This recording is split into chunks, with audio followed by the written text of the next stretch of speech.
Hi, my name is Jason Muszala. I'm the maintenance manager here at Flying Heritage and Combat Armor Museum, and thanks for tuning in.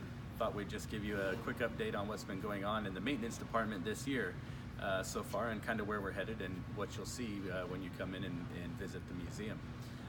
So in January, we started out the year installing the P51 Mustang engine. It went out for some routine repairs and upgrades, so to speak.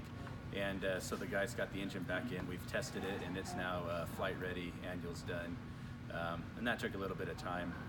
Additionally, on the aircraft side, we installed a overhauled tachometer in the fuselage storage, and we've been working on the P40 that you see right here behind me. And Eric here has been repairing the left main landing gear.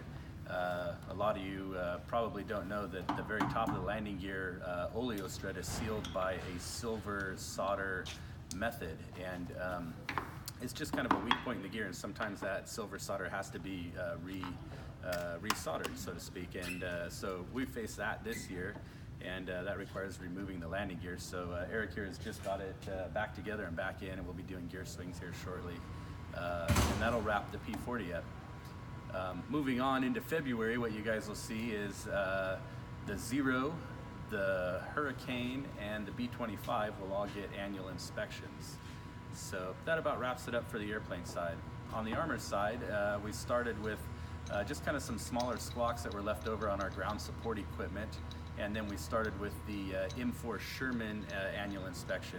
So one thing we like to do with our armor, just as well as the aircraft, is give them a annual inspection as well, just to make sure everything's tip-top. It may be a little excessive, but that's kind of the way we like to maintain things around here. So the M4 Sherman's getting its annual inspection, and we'll continue that into February, and we'll probably end second week of February and then move on to whichever tank is next in the lineup.